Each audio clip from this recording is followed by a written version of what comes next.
এটি যমুনার গল্প। এক সাধারণ নারীর গল্প, যে তার ছেলের ভবিষ্যৎ গড়ার জন্য এমন একটি পথ বেছে নিয়েছিল যা শেষ পর্যন্ত তার নিজের প্রাণটাই কেড়ে নেয়। দুনিয়ার চোখে এটি ছিল এক ঘৃণ্য কাজ, কারো কাছে পাপ, আবারও কারো কাছে সভ্যতার লজ্জাজনক চিত্র।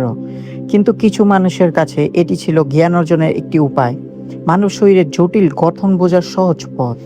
যমুনার জীবনে মারধর ছিল যেন নিত্যদিনের ঘটনা। শুধু তাই নয়, ঘরেও তার ওপর অত্যাচার কম ছিল না। হিংসা আর অপমান তার জীবনের অংশ হয়ে গিয়েছিল। কিন্তু সেই দিন সবকিছুই সীমা ছাড়িয়ে গিয়েছিল, আর সেখান থেকেই তার জীবনের মোড় ঘুরে যায়। সেই সময় থেকে যমুনার জীবনে এক নতুন অধ্যায় শুরু হয়। যমুনা খুব ভালো সাঁতার জানত এবং প্রায়ই এই পুকুরে কাপড় ধুতে আসতো।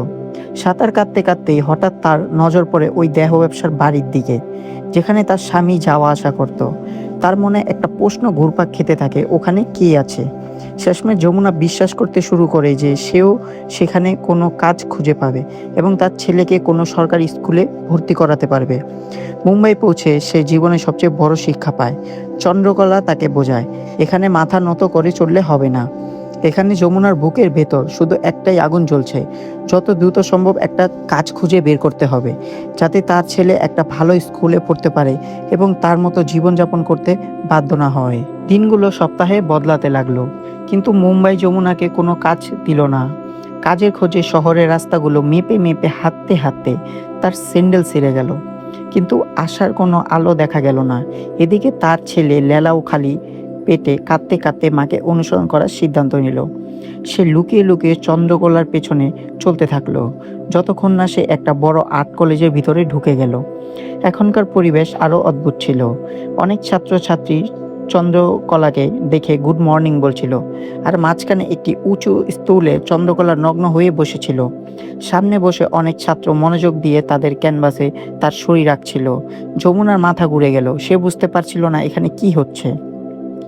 তখন চন্দ্রকলা সবকিছু ব্যাখ্যা করলো। তার কণ্ঠে বছরের পর বছর জমে থাকা কষ্ট ভেসে উঠল। সে বলল তার স্বামীর চাকরি চলে যাওয়ার পর তারা কিভাবে ঘরে বসে পড়েছিল। সে যেখানে কাজ চাইতে যেত, পুরুষদের নোংরা দৃষ্টি তার শরীরকে যেন ছিঁড়ে ফেলতো। অবস্থা এমন হয়ে দাঁড়ালো যে এই পোজ দেওয়ার কাজটাই তাকে নিতে হয়েছিল, যেন দুনিয়ার সামনে একটা গ্রহণযোগ্য কাজ থাকে আর তার স্বামীরও কোনো সন্দেহ না হয়। যখন যমুনা তাকে কাজ সম্পর্কে আরও জিজ্ঞেস করলো, চন্দ্রকলা গভীর শ্বাস নিয়ে বলল, তাদের আরেকজন মডেলের দরকার। মেয়েদের জন্য এটা এমন এক পরিস্থিতি যেখানে একদিকে কুয়া আর অন্যদিকে খাদ। অনেক দিন ধরে যমুনার মনে দোটানার ঝড় চলতে থাকলো। শেষ পর্যন্ত ভয় আর দ্বিধা নিয়েই সে তার ছেলের জন্য এই আগুনের নদীতে নামার সিদ্ধান্ত নিল। প্রথম দিনটা তার কোনো পরীক্ষার চেয়ে কম ছিল না। ডজন ডজন বিদ্ধ করা দৃষ্টির সামনে নিজের শরীর থেকে কাপড় খুলে ফেলা। যমুনার মনে হচ্ছিল যেন তার আত্মাটাও নগ্ন হয়ে গেছে। লজ্জায় তার অবস্থা খুব খারাপ হয়ে গিয়েছিল। কিন্তু যখন সে দেখলো সেখানে আরও অনেক নারী আছে, তখন তার মনে একটু সাহস এলো। ধীরে ধীরে তার আয় শুরু হলো। খুব তাড়াতাড়ি লজ্জার প্রথম স্তরটা কেটে গেল, আর তার মন এই কাজে অভ্যস্ত হয়ে উঠল। এখন সে আগের চেয়ে অনেক বেশি আত্মবিশ্বাসী হয়ে গেছে। যমুনার কাছে এখন টাকার অভাব নেই। সে তার ছেলে লালিয়ার ভর্তি একটি ভালো স্কুলে করিয়ে দিল। তবে ভয় ছিল, যদি সত্যিটা ফাঁস হয়ে যায়। দেখতে দেখতে 2 বছর কেটে গেল। এই 2 বছরে যমুনার শরীর কখনো ক্যানভাসে আঁকা হয়েছে, কখনো মাটি মূর্তিতে করা হয়েছে। সে এখন একজন পেশাদার মডেল হয়ে উঠেছে। কিন্তু যমুনার মনে একটা ভয় সবসময় কাজ করত, যদি লালিয়া একদিন এই আর্ট কলেজে এসে পড়ে। সেই ভয় থেকেই একদিন সে তার ছেলেকে খুব মারলো। সে চিৎকার করছিল, কিন্তু আসলে সে নিজের ভয় আর অসহায়তার ওপরই চিৎকার করছিল। চন্দ্রকলাও ভয় পেয়ে গিয়েছিল। শেষ পর্যন্ত দুজনে মিলে একটা সিদ্ধান্ত নিল। এখন যমুনার আরও বেশি টাকার প্রয়োজন ছিল, তাই সে আরেকটা ঝুঁকিপূর্ণ পদক্ষেপ নিল। কলেজের বাইরে ছাত্রদের ব্যক্তিগত জায়গাতেও দিতে রাজি হয়ে গেল। সে জানতো এটা কতটা বিপজ্জনক হতে পারে, কিন্তু ছেলের ভবিষ্যতের জন্য সে সবকিছু মেনে নিচ্ছিল। লালিয়ার পড়াশোনার খরচ যত বাড়তে লাগলো, যমুনার কাজও তত বাড়তে লাগলো। এখন সে মুম্বাইয়ের বিভিন্ন জায়গায় মডেলিং করতে শুরু করলো। কিন্তু একদিন কলেজে বড় ধরনের বিপর্যয় নেমে এলো। কিছু মানুষ এই কাজের বিরোধিতা করতে শুরু করলো। তখন যমুনা সাহস করে সামনে এসে দাঁড়ালো। তার সাহস দেখে অন্য ছাত্র এবং শিক্ষকরাও শক্তি পেল। এটা এক ধরনের বিদ্রোহ ছিল। শিল্পকে বাঁচানোর জন্য এবং নিজের কাজের সম্মান রক্ষার জন্য পুরো ভারতে এটি ছিল একটি বিরল জায়গা যেখানে মানবদেহের গঠন শেখানো হতো বাস্তব মডেলের মাধ্যমে। এদিকে লালিয়া ঐরাঙ্গাবাদ থেকে ফিরে এলো। তার চোখে পড়াশোনার কোনো আগ্রহ ছিল না, বরং ছিল অদ্ভুত এক ঘৃণা। সে রাগে বলল, আমি সব জানি তুমি কি কাজ করো।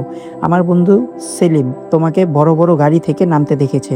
এই কথা শুনে যমুনার ভেতরটা ভেঙে গেল। এখন এই কাজ করার আর কোনো মানে ছিল না।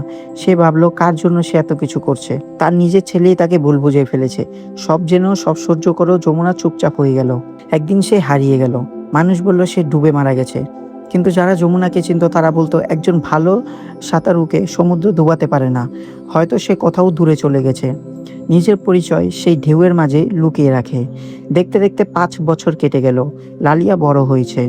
একদিন সে একটি আর্ট গ্যালারিতে গিয়ে একের পর এক নগ্ন ছবির দিকে কুদৃষ্টিতে তাকাচ্ছিল। হঠাৎ তার চোখ একটি বড় পেন্টিংয়ে গিয়ে থামল। সেখানে এক নারী শুয়ে আছে। তার চোখে কোনো কষ্ট নেই, বরং এক অদ্ভুত শান্তি, যেন সে পৃথিবীর সব দুঃখ পেরিয়ে গেছে। ঠিক তখনই একজন অধ্যাপক তার সামনে এসে দাঁড়ালো। তিনি তার কেউ নন, সেই পুরনো ছাত্র যে একসময় যমুনাকে ব্যক্তিগত কোচ দেওয়ার জন্য নিয়ে যেত। এখন তিনি কলেজের শিক্ষক। তিনি লালিয়ার দিকে শান্ত দৃষ্টিতে তাকালেন।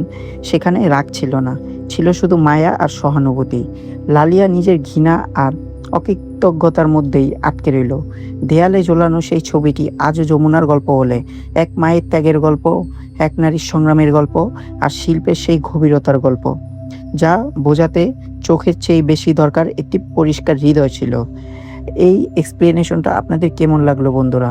এই গল্পে শেখানো হয়েছে যে একটি মা কিভাবে তার ছেলের জন্য মাটির নিচ পর্যন্ত নামতে পারে। তো বন্ধুরা, ভিডিওটি যদি ভালো লাগে অবশ্যই চ্যানেলটি সাবস্ক্রাইব করতে ভুলবেন না এবং লাইক দিয়ে পাশে থাকবেন। ধন্যবাদ।